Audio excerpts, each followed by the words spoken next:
Vamos começar o ano com uma voadora de 2 pés na cara. Em pleno inverno de menos de 11 graus negativos lá em Dearborn, Michigan, a Ford revelou hoje mesmo, agora há pouco para ser mais preciso, uma versão matadora do Mustang, posicionado exatamente entre o Dark Horse, aspirado de produção, e aquele caçador de supercarros mais quase inacessível GTD. O seu nome é Mustang Dark Horse SC Special Edition, mas você pode resumir a uma expressão. Ele é o novo GT500 em todos os sentidos. Para bom amante de Mustang, sim, isso significa que a gente tem um supercharger, um compressor mecânico zunindo lá embaixo do capô, exatamente como todo GT500 desde a geração S197 lá de 2007, né? Isso sem contar, lógico, o Super Snake de 67, que é uma história que eu também vou contar para vocês em outro dia. Então, na prática, o GT500 sempre, desde o nascimento, tem uma história ligada ao supercharger de alguma forma. Mas vamos aos detalhes desse monstro. A Ford já declarou que o V8 desse carro é um 5.2 Supercharged com compressor mecânico. Isso obviamente significa que esse motor é derivado do Predator de 815 HP do GTD, porque seria inviável financeiramente fazer um outro desenvolvimento do zero de um motor virtualmente idêntico, né? Então, com certeza é o motor do GTD. Eles não declararam a potência, mas eu vou dar um palpite bem fundamentado para vocês. A geração anterior, o GT500, tinha 760 HP e a própria Ford Performance vende um kit de Supercharger Whipple para os atuais Mustang GT e Dark Horse com motor aspirado, que aí com o Supercharger a potência passa para algo ali na casa dos 810 HP.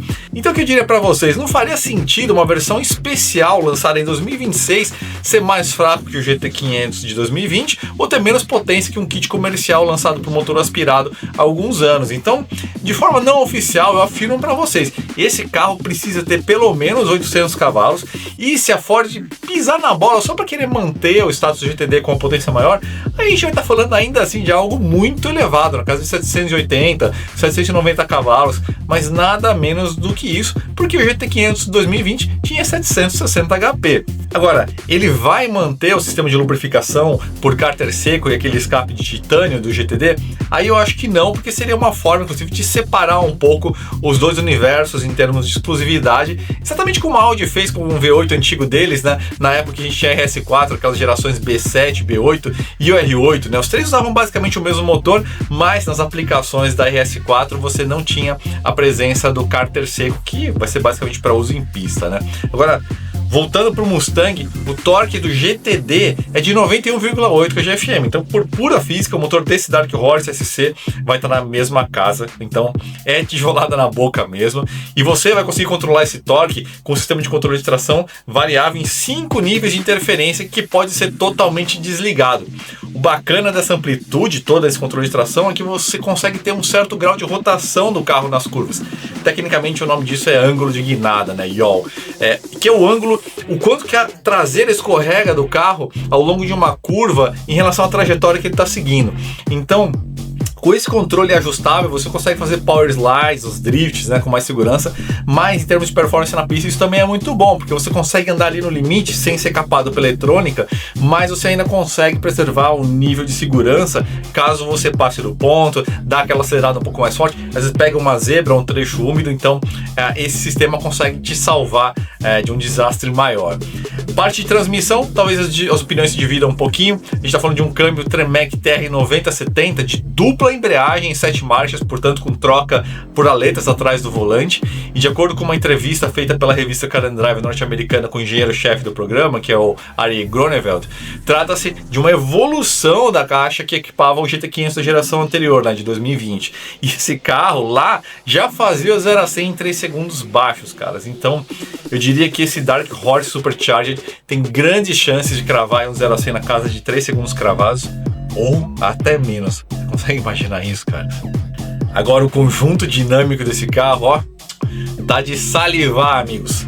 Para começar, freios de carbono cerâmica na dianteira, a gente sabe que são 420 mm da Brembo, cobertas com um jogo de rodas de fibra de carbono aro 20 e 11 polegadas e meia de largura na dianteira e na traseira, 68 quilos a menos só nesse conjunto de freios e rodas, caras. E a gente tá falando de inércia rotativa, né? Então isso melhora a performance de frenagem, de aceleração, precisão ao volante e pneus, caras. Sport Cup 2R 305 3.130 na dianteira e 3.1530 na traseira. Ou seja, praticamente simétrico, né, que a gente chama de setup square. A gente sabe que está falando de um carro de dinâmica cortante, realmente para você ter uma performance em pista assombrosa. Sabe aquela dianteira que você mal pensa e ela já está apontando? Pode apostar que essa vai ser a pegada do GT500, ou melhor falando, do Dark Horse Supercharged, até o nome que eu estou misturando. Mas os caras foram bem além. Então na suspensão a gente tem uma série de novos elementos, a gente tem mangas de eixo exclusivas pelo fato desse carro ter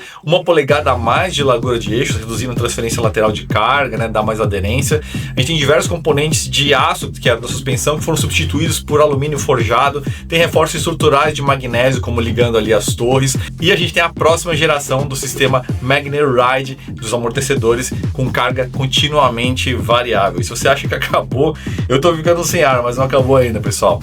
280 kg de downforce gerados, principalmente pela asa traseira que vocês estão vendo, que tem 2 posições de ângulo de ataque, ou seja, é ajustável, mas também a gente tem uma solução muito interessante ali na frente do carro. O capô, ele tem um respiro removível para uso em pista, que vai ajudar tanto no arrefecimento do V8 Supercharged, mas também vai aumentar o escoamento aerodinâmico do ar de dentro do cofre, que fica represado ali, gerando pressão e gerando sustentação aerodinâmica. Quando você reduz isso, você aumenta a aderência aerodinâmica na frente, pessoal.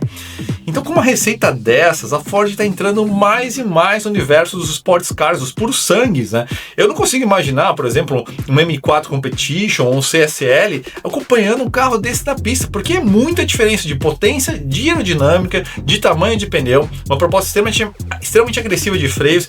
Então é bizarro pensar nisso, mas tem enormes chances de um carro como esse conseguir acompanhar um AMG GT na pista. É quase uma blasfêmia, é uma afronta, mas é interessantíssimo, na verdade, né, pessoal? E o interior também vai trazer bastante inspiração do GTD. Então, vocês estão vendo aí o volante, que é o mesmo do GTD, essa questão dos acabamentos, fibra de carbono e alcantara também veio do universo do GTD. E aí, quando você equipa esse carro com um opcional chamado Track Pack, o banco traseiro é removido e aí você ganha um compartimento para guardar capacetes, entre outros itens, né? E aliás, é do Track Pack o opcional que inclui as rodas e freios de carbono que eu mencionei antes. Então, de série, ele vai vir com um jogo de freios de aço e rodas de liga leve. Esse carro chega às ruas na metade desse ano, sendo que as encomendas vão começar a ser feitas a partir de março. Isso falando lá nos Estados Unidos, né? Preço, eu aposto tranquilamente algo aí na casa de $100 mil para cima. Aqui no Brasil, infelizmente, a gente não tem nenhuma notícia ainda. É possível, mas eu não diria que seria provável desse carro vir para cá. Mas não dá um quentinho no coração quando a gente vê um carro desenvolvido por engenheiros de corrida, pessoal, sem querer inventar a roda. Sei que a plataforma é S650, que é a evolução da S550. A gente sabe que o Supercharger é uma forma de quadro se aumentar a potência, né? Você tem muita energia parasitária perdida, mas ao mesmo tempo é essa solução que entrega uma linearidade na entrega do torque no pedal que o turbo até hoje não consegue entregar. Então é sim saborosíssimo, é sim sensacional ver uma receita antiga, que é essa mesma receita do GT500 há quase 20 anos, aprimorada cada vez mais nos detalhes e dando trabalho para supercarros. E a grande questão é, ninguém pediu para eles pararem de fazer esse tipo de receita, é só continuar melhorando que já tá bom, né, pessoal? Não precisa ficar reinventando as rodas. Agora, se a gente for falar de críticas, talvez duas, vai. O design dessa geração S650, eu acho que ficou um pouquinho quadradinho ali nos cantos, eu acho que isso é um pouco de linguagem de Camaro. Eu ainda acho o S550 mais charmoso, mais Mustang, acho que tem mais classe. E eu não vou nem falar sobre aquele tablet espetado no painel, mas eu falo sim porque eu espero que a indústria se canse, que todo cliente reclama disso. E para alguns carros talvez funcione, mas eu espero que para esses carros de nicho isso mude em breve. E sobre o câmbio, eu não acho de verdade que o câmbio de dupla embreagem desabona a proposta desse carro, porque a Ford foi bem precisa ao criar 3 famílias de produtos radicalmente diferentes, e eu consigo explicar isso para vocês fazendo uma analogia com o universo Porsche. Por exemplo, pro cara que é purista, né, que gosta de pilotar estrada de montanha, nas ruas, nas pistas, o espírito do Carrera T do 911, a gente tem o Dark Horse com câmbio manual, que infelizmente a Ford do Brasil não trouxe ainda, porque eu acho que eles deveriam e eles vão trazer. Agora, pro brigão nas ruas, pistas, arrancadas, aquela pegada de 911 Turbo S, a gente tem justamente esse Dark Horse SC, que é uma arma polivalente. E aí, para quem quer aquele carro colecionável, caríssimo, recordista nas pistas, meio como um GT3 ou GT2 RS, aí a Ford tem o GTD. É lógico que isso é só uma analogia entre os universos e ok, com um bom piloto até o Mustang pode dar trabalho para um Porsche, mas 911 é 911, né, caras? Agora, meus aplausos para a Ford, porque eles merecem. A engenharia da Ford está livre para fazer carros que a gente achava que desapareceriam muito em breve. Eu espero poder guiar esse carro um dia, porque ó, virou um dos lançamentos que eu estou mais salivando para poder acelerar. Muito obrigado por assistir o vídeo até o final. Se você quiser nos ajudar a produzir mais conteúdos, seja um membro do canal clicando nesse link que você está vendo do lado direito da tela. Com isso, você também vai ter acessos a vídeos exclusivos aqui no canal, incluindo sobre o meu Honda S2000 e sobre a restauração da minha Alfa GT AM.